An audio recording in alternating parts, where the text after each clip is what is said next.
पायल, आपलं piles world या YouTube चॅनलवर आपलं मनापासून स्वागत आहे। तर आज रामनवमी आहे, तर पहिल्यांदा तर तुम्हाला रामनवमीच्या खूप खूप शुभेच्छा। तर रामनवमी आहे तर रामांचे आपल्याला पूजा करावी श्रीराम प्रभूंची।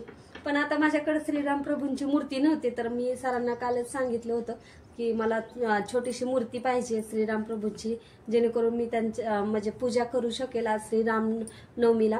पर मला ब्लॅक मध्ये पाहिजे होती, मार्बल मध्ये, पण ती काही काल मिळाली नाही, कारण सगळ्यांनाच रामांची मूर्ती काल घ्यायची होती, तर काय ती अवेलेबल झाली नाही। तर सरांनी मला पितळमध्ये आणून दिली आहे रामांची मूर्ती, आणि खूप छान आहे। जे रामलल्ला आहेत अयोध्यामध्ये स्थापन झालेले, सेम त्यांची प्रतिकृती सरांनी मला आणून दिली आहे। आज मी त्यांचा अभिषेक करणार आहे आणि रामनवमी आम्ही सेलिब्रेट करू छानपैकी। या व्हिडिओमध्ये पाहायला मिळेल, तर व्हिडिओ पूर्ण पहा, लाईक करा, शेअर करा, सबस्क्राईब करा। तर अशी पॅक करून आली आहे मूर्ती आणि खूपच छान वाटतंय अशी मूर्ती पाहिल्यानंतर। मला वाटत नव्हतं पितळेमध्ये इतकी छान मूर्ती मिळेल, तर त्यामुळं मग मी असं म्हणलं होतं मार्बलमध्येच घ्या, पण पितळेमध्ये ही खूप छान मिळाली ही मूर्ती। तर आता मूर्ती आणल्यानंतर मी तांदळामध्ये ठेवते। आता पहिल्यापासूनच आता मम्मी, सासूबाई, आजी असं सांगतात ना, आपल्या घरी कुठलीही मूर्ती आणली तर तांदळात ठेवायची। आता ही रामनवमीच्या मी आदल्या दिवशी आणली होती, तर मी आणल्यानंतर मूर्ती पाहिल्यानंतर थोड्या वेळाने मग तांदळामध्ये ठेवून दिली, तर ते दुसऱ्या दिवशीच काढली मी। तर हा रामनवमीचा दिवस आहे, तर रामनवमी दिवशी मी सकाळी लवकर उठून पूजा केली, देवांची पहिल्यांदा पूजा करून घेतली आणि पूजा लवकर केली, कारण या दिवशी रविवार होता। रविवार म्हटलं की सगळे घरी असतात, मग सगळ्यांना आराम करायचा असतो, मग दिवस असं कामातच निघून जातो। त्यामुळं मग लवकर उठून सगळे कामं केले की मग बरं पडतं, नाहीतर मग दिवस असाच वाया जातो आणि बाहेरही जायचं असतं। तर मग सकाळची पूजा मी करून घेतली। नंतर मग मी मूर्तीचा अभिषेक करणार आहे, तर अभिषेकासाठी लागणारं सगळं साहित्य मी एका ताटामध्ये घेतलं, जेणेकरून नंतर उठावं लागणार नाही, कोणाला काही मागावं लागणार नाही। त्यामुळं मी अभिषेक करताना असंच करते। तर आता इथं मूर्ती मी काढून घेते तांदळामधली, तर अशी तांदळातली काढून घेतली आणि आता नंतर मी अभिषेक करेन। तर इथे मागं जो फोटो आहे तो 2 वर्षापूर्वीचा आहे, जेव्हा अयोध्येमध्ये श्रीराम प्रभूंची मूर्तीची स्थापना झाली होती, त्या दिवशी सगळ्यांना फोटो देण्यात आले होते, सगळ्यांना अक्षदा देण्यात आले होते। तर हा फोटो मी फ्रेम करून ठेवला आहे, तेव्हाचा फोटो आहे आणि खूप छान फोटो आहे तो, त्यामुळं मी असाच ठेवला आहे आणि आता दरवर्षी मी रामनवमीला तोच वापरते। आता इथे मी अभिषेक करत आहे, तर पहिल्यांदा पाण्याने 5 पळ्या पाणी टाकेल, नंतर मग गंगाजल आहे हे, तर हे गंगाजल ही टाकेल। गंगाजल झाल्यानंतर मी पंचामृताने अभिषेक करेल। तर एक दही, दूध असं मी बाजूबाजूला नाही केलं, तर ते सगळं एकत्र केलं पंचामृत, आणि मग पंचामृताने अभिषेक करणार आहे। तर आपल्या तोंडामध्ये श्रीराम जय राम जय जय राम असं आपण केलं तर, आणि किंवा भगवान विष्णूंचंही नाव घेतलं तरी चालतं। तर असा जप करायचा, त्यामुळे खूप असं छान पॉझिटिव्ह वाटतं आणि भक्तिमय वातावरण होतं।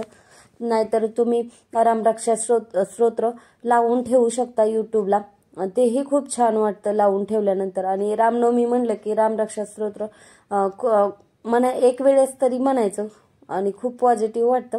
आता मी पाण्याने अभिषेक करत आहे, तर खूप अभिषेक करून झाला आहे आणि मला मूर्ती जेव्हा जेव्हा मी पाहते तेव्हा मला मूर्ती पाहताच इतकं छान वाटतं आहे आणि खूप मस्त दिसते मूर्ती। तुम्हालाही दाखवते मी जवळून, किती छान आहे मूर्ती। आणि विशेषतः सरांची खूप श्रद्धा आहे श्रीराम प्रभूवर, त्यामुळं त्यांनी आवर्जून मूर्ती जाऊन आणली, नाही तर मग मला जावं लागलं असतं, पण मला वेळ नव्हता, त्यामुळं मी काही जाऊ शकले नाही। नाहीतर ते म्हणले असते तूच जेव्हा तुला वेळ अवेलेबल होईल त्यावेळेसच जा, पण यावेळेस आणली त्यांनी। तर आता मी अष्टगंध चंदन लावून त्यांची पूजा करून घेईल, दीप धूप दाखवून। तर आता एप्रिल महिना चालू आहे, नवरात्रीचा 9व्या दिवशी श्रीराम प्रभूंचा जन्म झाला, त्यामुळे ही रामनवमी म्हणून आपण साजरी करतो। श्रीराम प्रभू भगवान विष्णूचे 7वे अवतार मानले जातात।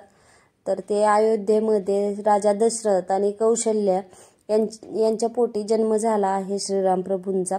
आणि श्रीराम प्रभूंचा जन्म दुपारचा आहे, डोक्यावर सूर्य असताना श्रीराम प्रभूंचा जन्म झाला आहे।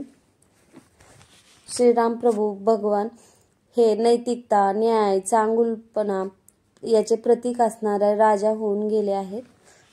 आणि धर्मग्रंथानुसार त्रेतायुगामध्ये रावणाचा अत्याचार संपवण्यासाठी, धर्माचा पुनर्स्थापना करण्यासाठी भगवान विष्णूंनी श्रीरामचंद्र चंद्र या रूपात आपल्या पृथ्वीवर जन्म घेतला, ते हे श्रीराम प्रभू। आणि त्यांची आज जयंती म्हणा आहे, तर खूप छान वाटत आहे। तर आता इथे मी भगवान विष्णूचंच असणारे रूप म्हणजेच विठ्ठल त्यांची ही पूजा करून घेईल। तर पहिल्यांदा मी फुलाने गंगाजल शिंपडून घेईल, कारण अशा मूर्त्या असले तर आपण त्याच्यावर अभिषेक नाही करू शकत, त्यामुळं मग असंच करायचं की फुलाने पाणी किंवा गंगाजल असं शिंपून घ्यायचं। तर नंतर मग मी ह्यांना अष्टगंध, फूल, धूप, दीप याने पूजा करून घेईल। आणि या मूर्त्या माझ्या खूप म्हणजे नाही का खूपच छान, कोणी घरी आलं तरी त्या मूर्तीचं सगळं स्तुती करतात, म्हणजे नाही का इतके छान दिसतात, हावभाव हे खूप छान आहेत ह्या मूर्त्या। आणि छोट्या मुलाच्या जन्मल्यानंतर ह्या मूर्त्या आणल्या होत्या, त्यामुळं खूप आठवणी राहतात ते मूर्तीच्याही, त्यामुळं मग खूप मला मस्त वाटते ही मूर्त्या। तर आता यांची विठ्ठल रुक्मिणीचीही मी पूजा करून घेईल। नंतर मग मला आरती करायची होती, कारण आपण फक्त सण असेल काय असेल तरच खूप आवर्जून आरती करतो। तर आता मी श्रीराम प्रभूंची आरती करून घेते, कारण असं काही नवमी हे असेल तेव्हाच आपण आरती करतो, असं रोज तर काही देवांची पूजाच करतो आपण, गुरुवारी हेच आरती होती। तर आता मी आरती करून घेईल देवांची।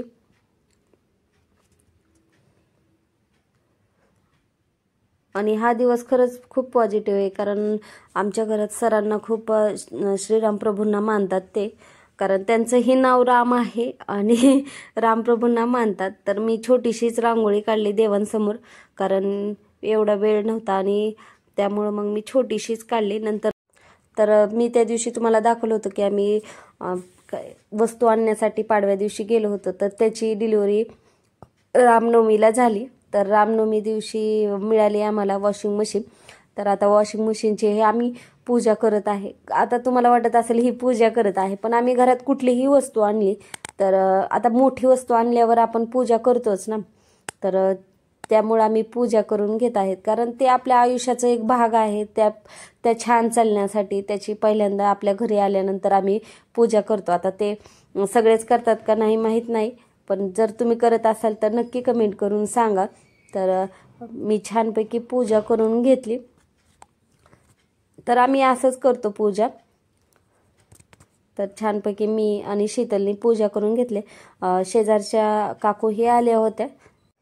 आमच्या इकडे काय पद्धत आहे की एखादी वस्तू आणली की 5 बायका बोलवायच्या आणि त्यांच्याकडून पूजा करून घ्यायची त्या वस्तूची, तर अशी पद्धत आहे। आता घरच्यांचं ऐकावं लागतं।